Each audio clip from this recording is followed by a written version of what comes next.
So I failed to run my first 100K at Race to the Stones. I guess that's technically my first DNF in terms of running events. Even though I did finish the UTS 25K last year, but officially because I missed the cutoff, so that comes up as a DNF on the results page. But this is actually my first, to me, my first DNF. So I didn't manage to run the 100K on Saturday. So yeah, I'm just going to do a bit of a recap of the day and kind of what happened and what's going to happen next. So the race on Saturday was definitely one of the hardest races that I've done, even though I previously said some races were very hard and difficult. But this one definitely was one of the most challenging that I've done. The heat just became so unbearable in the end, and I kind of maybe overestimated, or maybe I was too confident that I was able to run it. I feel like I could have probably done the distance, but with that sort of heat we had, it just felt like it just all went wrong for me. So by the time we started at 8:30, it was already quite warm. But the first 20K was actually not too bad. And I actually managed to run pretty much the whole 20K at the start because we were running through woods and a lot of it was shaded and it was perfect running temperatures. It felt so comfortable. I didn't really feel that hot during the first kind of stretch. So I kind of did a fifth of the way feeling really good and quite confident. And I was thinking, oh, maybe I could actually do this. Before I started, I was hoping to run the first two checkpoints, which I did because the second checkpoint was about 21K. So I ran kind of about, like I said, about 20K and got to the second checkpoint. And yeah, so I did what I wanted to do. But after the second checkpoint, everything kind of opened up a little bit and the sun was really high up in the sky. And it kind of ended up being just no shade for a very long time. Well, for the rest of the way, really. There were no clouds in the sky, no shade. I think the temperatures were high of 31 degrees Celsius. But my Garmin, when I looked at the stats afterwards, it actually said maximum temperature of 39 degrees Celsius. And that's because we were just in the heat. And I think temperatures are generally measured in the shade. So when you look at weather forecasts, I think the temperatures are measured kind of based on shaded areas. So we were just in the sun, and yeah, my Garmin said 39 degrees Celsius, and it definitely felt like it. So even it was really hot and sunny after 20K of running, I slowed down a little bit, but I was still kind of power walking, so my pace was still very good. I felt like I just felt like I could potentially keep going because everything felt good. There were no pains or anything, and when I've had knee problems before and hip problems or foot problems, all of that, none of that was there, and it was fine. But I got to, I think, about 38 kilometers in. That's when I really started to slow down. So I went from kind of power walking to just walking and just really struggling just to walk. I knew it was going to be a hot day. I hydrated the week before, the day of, and during the race. I made sure I was drinking enough, but what felt like to me I was drinking enough, I don't think it was quite enough. If you've seen my race day video, I did say I lost a soft flask during the first checkpoint. So I had three soft flasks with me, three 500 ml soft flasks. So I had a litre and a half with me at a time. But when I got to the first checkpoint, I was going to fill up all my water bottles, and the Harrier one that I had at the back of my vest, I just couldn't unscrew it to fill it up. And then I asked the person kind of at the water station if they could try, because maybe my hands were just wet and sweaty or something. They couldn't open it, and then it got passed around. So eventually four other people tried to unscrew the Harrier soft flask and they just couldn't. Everyone was saying, oh, I've had this before, mine's always very tight, let me give it a go. So four people tried, and that doesn't include me, so five of us have tried unscrewing this flask. We just couldn't do it. So I ended up losing a soft flask at checkpoint 1, which was not ideal. But because it's so hot, the event organizer actually added further water stops in. So rather than kind of every 10 to 15 kilometers, there were actually water stations probably every 7 kilometers, which really helped. So I feel like losing the soft flask wasn't actually a problem because there were more water stations, and I was making sure I drank both my soft flasks, so that would be a litre before I get to the next kind of water station. I had my soft cup as well, so I would fill that up with whatever there was.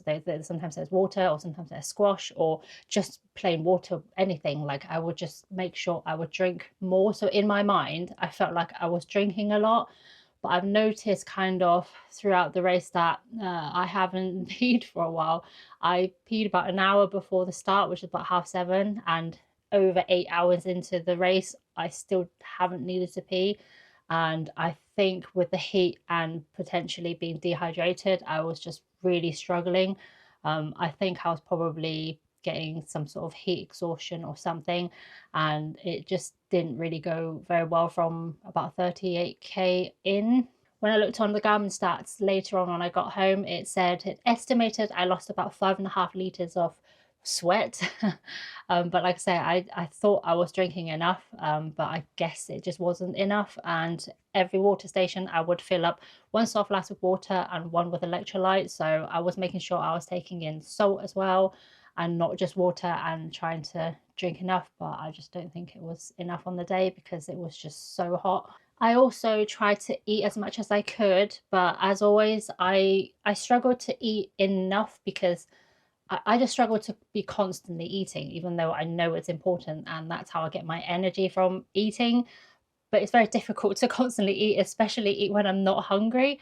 And I just didn't feel hungry throughout the whole time, but I kind of forced myself to eat jelly babies. I picked up loads of sweets from checkpoints, and I even had almost a full sandwich at one point. And I did set a reminder on my watch to kind of buzz every 30 minutes to kind of remind me to eat, and I do try, but I think it still wasn't quite enough. So both water and food probably wasn't quite enough on the day. I think it was mainly the heat of the day. It was just too hot. The top of my head was just cooking because my hair, I've got black hair, and the top, it was just absorbing so much heat from the sun. I thought having a visor covering my face would be enough, but I think I needed a hat to actually cover the top of my head, or a light colored cap to actually just, yeah, reflect the heat from my head. So a combination of that, I think I was just overheating. I'm not someone who normally burns. I'm not burnt or anything, and I have put sun cream on. But even I was feeling, my skin felt really hot, kind of by the time I got to about, yeah, 30k or something like that. Yeah, everything was just cooking and heating, and it was really difficult. As much as I wanted to carry on, I felt like it was probably going to be not safe to keep pushing, knowing that I'm probably dehydrated, and already at that point I was very slow.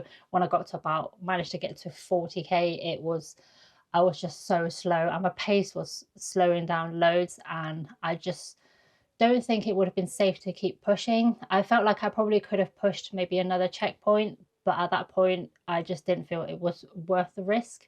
And I knew I wasn't going to make it to 100k, so I just didn't want to risk kind of getting to the point where I collapse or something worse happens. So I decided to push push myself to get to base camp at least, which I did. I was very slow, but I did manage to get to base camp. So I did the 50k instead of 100k.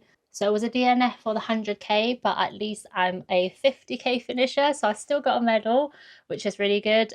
So I crossed the finish line at base camp, and I just had to tell them that I was dropping out, and they kind of changed my kind of entry from 100k non-stop to 50k Saturday, I think it said.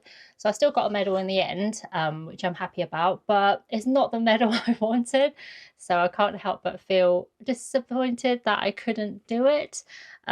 But I think it was the right thing to do at the time. So a few things that I think went well on the race. My shoes were good. I did feel a little bit of rubbing, but I've had that before, and I've not really done a distance further than 50k with the shoes that I was wearing, which is the Topo Athletic MTN Racer 3. I'm glad I went for trail shoes rather than road shoes, because a lot of kind of the route was actually quite gravelly, and I know it was very dry and packed in, but I felt like there were quite a lot of undulating areas and running through woods. And I think the shoes really helped when there was a chance to run downhill, that I managed to run it. I've seen other runners kind of going slowly because I think they were wearing road shoes. So I felt like the grip that I had and be able to run downhill actually made up quite a lot of time at the start. So I was glad I went for trail shoes rather than road shoes. And I think I said in a previous video, I didn't want to kind of ruin my road shoes because it was a lot of gravels and even kind of have roots and everything. So yeah, it was a good choice that I went for trail shoes instead of road shoes. My Salomon vest was really good, very comfortable. It managed to fit everything that I needed. I did carry everything aiming to do the 100k, so everything fitted in very well. My shoulders did feel a bit kind of achy when I got to about halfway, or when I got to about nearly 50k, because obviously with all the water and all the weight, my shoulders were a bit achy, which is quite normal, I think. So that wasn't a problem, but nothing kind of rubbed or chafed, and yeah, it was a really comfortable vest, so I'm really pleased with that. And after I couldn't open the Harrier flask, the Salomon ones are so good. They're so easy to open, even with wet hands. They were so easy to unscrew and screw, and they were just no issues. I've said previously, if you accidentally touch the drinking nozzle at the top while you put it back into the vest, so if you push it down and then touch the nozzle, the water will squirt out, but you kind of need to get used to it by pushing the flask in further into the vest before trying to put the elastic over. That way you're less likely to touch the nozzle and not get everything wet. So that worked really well, didn't have any issues, but they were so easy, and it just makes me appreciate the ease of unscrewing the bottles so much after having issues with the Harrier one. And having the soft cup really helped at checkpoints, just to get some more water in rather than filling up the flask and drinking from the flask and then having to refill it again before leaving checkpoint. So just having the cup was really handy. It didn't really weigh anything, and it was so small that I just stuffed in my vest. My new bib belt worked really well as well. I'm actually glad I got the new belt because the previous one I had only had 2 elastics and like 2 toggles, but they were kind of further apart. But the bib number that we got for Race to the Stones was smaller, so the new belt had 3 toggles. So I ended up using kind of 2 rather than using the whole 3, if that makes sense, because the bib just wasn't long enough to cover kind of both ends. So I ended up using 2 rather than 3. If that makes sense. But I'm really happy with the belt that I got. It's very comfortable. I didn't feel it at all, and it didn't move. My previous belt would sometimes kind of twist or find its way to the back because it just slides and moves as I run. But this one kind of stayed in place the whole time at the front, and it was really comfortable. And I love that you can adjust it smaller, because my previous belt didn't go as small as I wanted to. So I ended up tying knots at the back to just make it small enough for it to kind of sit in place and not move, but then it would still move. So I'm really glad I got a new belt. Obviously, sunglasses were so good on the day because it was so bright. I used the same one that I always use, the good one that didn't bounce. It was very comfortable, and sometimes when I wear glasses, the top of my ears kind of hurt after a while for wearing them for too long. But these sunglasses, I don't feel that at all. They're just very comfortable. The visor I had was good to cover my face, but like I said, it kind of didn't cover my head. So I think I need to look into a different running hat. It's a shame that there aren't really anywhere where I can try them on, because I've got a lot of hair and I don't have the smallest head, I would say. So I feel like I need to try them on to make sure they fit okay. And I feel like a lot of them aren't very deep, so they're very shallow. So I feel like they almost just come down. They don't come down far enough on my head. And if they don't come down far enough, I feel like it will just fly off in the wind or something like that. So I feel like it would be nice if I can go somewhere to just try out loads of different running hats. So that's something I'll definitely do if I'm going to run it again. So I just want to talk a little bit about the event organizer. So they're called Threshold. They do Race to the Stones and Race to the King. And I did Race to the Stones, so you can do the 100k non-stop, which is the one I originally entered. You can do the 100k over 2 days, or you can do a 50k for day 1, so it'll be the first half of the 100k, or day 2, which is also 50k, and that's the second half of the 100k route. I originally entered the second day 50k until I got convinced to enter the 100k, which didn't go very well. So the whole route is really well signposted. You couldn't get lost. They kind of said at the start there'll be a red and white sign every 100-200 meters, and that was true. You just couldn't get lost. You just had to follow the arrows. The whole event went quite smoothly. I booked shuttle bus, so from finish to start. So you had to arrive at the finish line to get on the shuttle coach to then take you to the start line. and it took about an hour and a half, and it went really smoothly. Actually, the coach I was meant to get on was 6:15, but I got there earlier, and I got a coach that left at 5:45, which wasn't on the original timetable, but they must have added in extra coaches. So I ended up arriving quite early at the start. So I probably was there about an hour before my wave start. So it gave me plenty of time to kind of use the loo. And I kind of wish they would send out the bibs. I think previous years they did, but this year we had to go and collect it from the start, which was fine. Everything was quite easy and straightforward. So I went to collect my number, attached it to my bib belt, and then kind of just watched the other waves leave. There were two waves before mine, so mine was 8:30. There was a 7:50 and an 8:10, I think. I kind of wish they would let us go a bit earlier. I know they're trying to ease congestion and kind of space everyone out a little bit, but I feel like there weren't that many in each wave, and because it was so hot, I felt like it would have been nice to have the option to kind of let some of us start a bit earlier. I know they kind of changed the start times a little bit earlier for the Sunday start times, which was good because it was another hot day. But it would have been good if we could have kind of started a little bit earlier. So what I really liked about the event is there are no mandatory kit lists that you had to carry. So when I've done ultramarathons before, there were kind of certain things that you had to have on you during the race.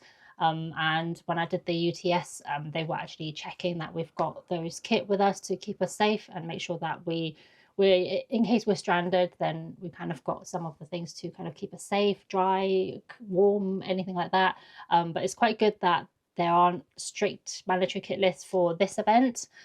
So you can bring anything that kind of works for you and you think might be helpful.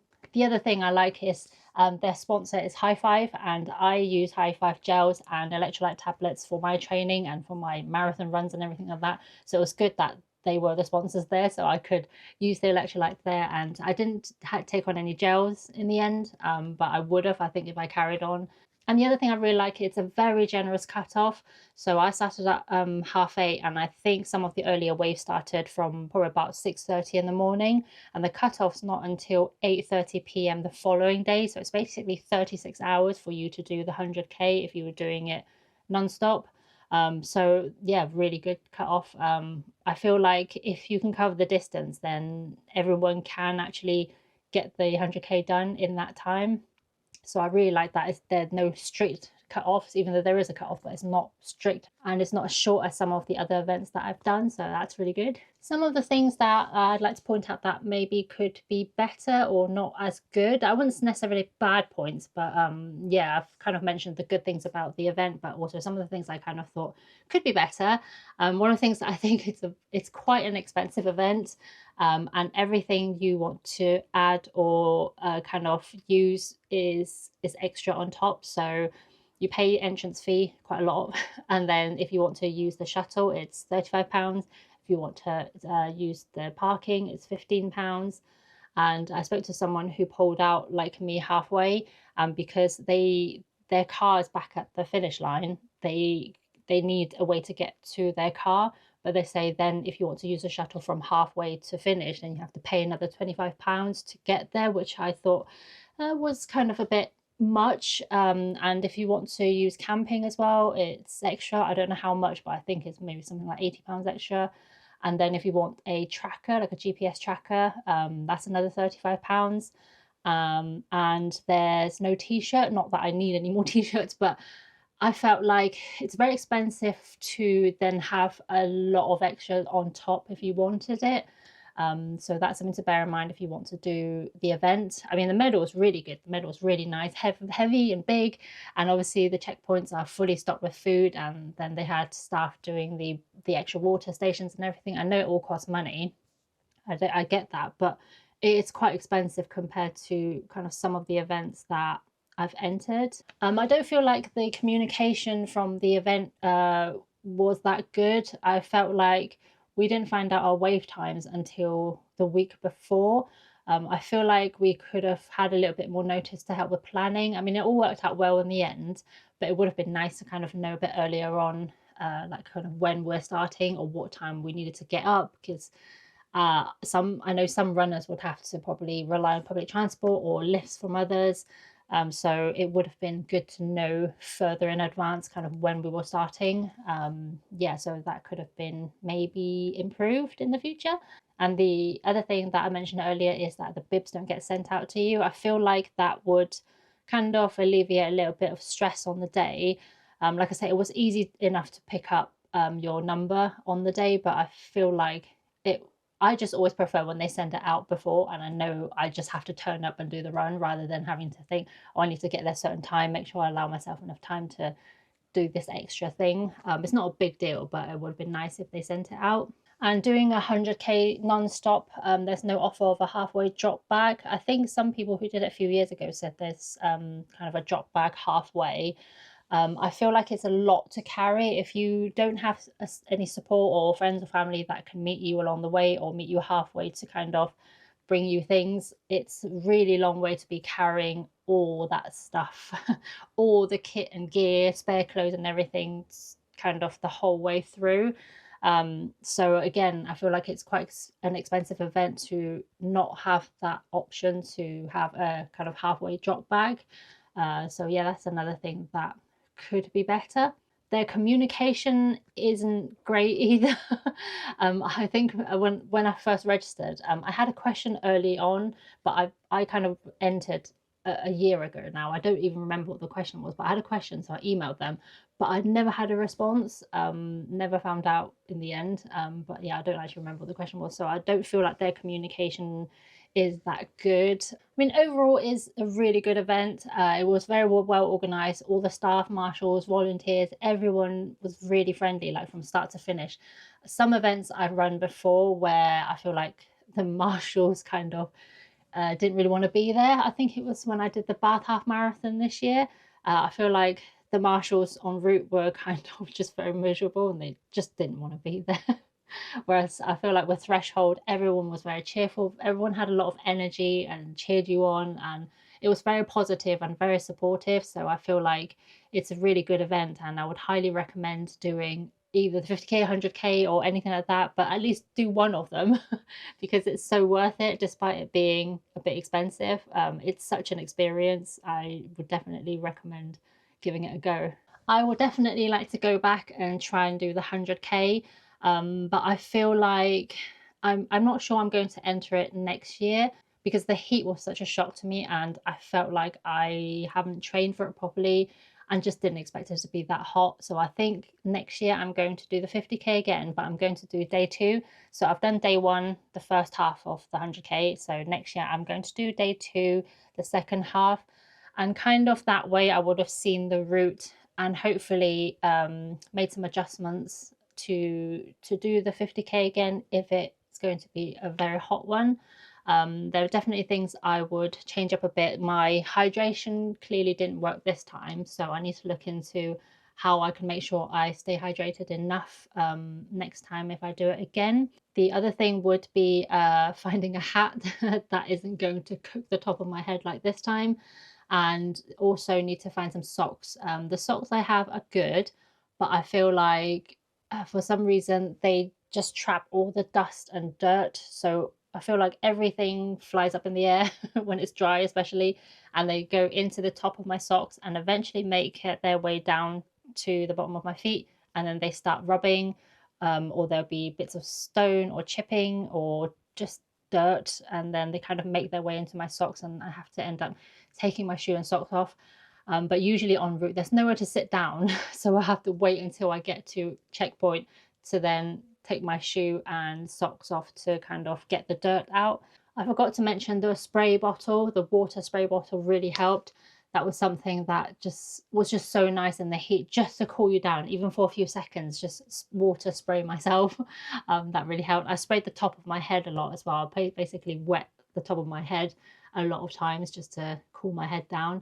So that was another thing that was good. So I'll make sure I remember that for next time. The other thing I might consider is long sleeves, like a light coloured long sleeve breathable top, because the sun was just cooking my skin a lot. So I feel like I would consider being a bit more covered next time. There are definitely quite a few things I need to look into and change. So hopefully I'll learn from this experience and do better next time. I'm not giving up that easily, as you know. I generally would go back and try and do it again, especially having this incomplete and kind of failed attempt of the 100k. I'll definitely go back and try it again, but like I say, maybe not the following year, but the year after. So I'm definitely a bit disappointed I didn't get to do it this time, but I think I made the right decision to stop before I got silly or dangerous. Let me know if there's anything that you would recommend me do differently, or any suggestions on the things I mentioned about hats, socks, or clothes, anything like that that would make it better, and maybe how I could hydrate more and yeah, just stay hydrated, because that was definitely something that I really struggled with. But yeah, a 50k finisher instead of 100k, so I'm still happy I made it to halfway. If you haven't watched my race day video, I'll leave it down below for you to click on, or I'll leave it in the corner for you to check it out. Thank you so much if you followed me along, and thank you so much if you cheered me on route, and all the support that I got afterwards as well. Thank you everyone for following me along and watching this video. My name is Uni. I will see you on my next video, and until then, stay safe and keep running. Bye.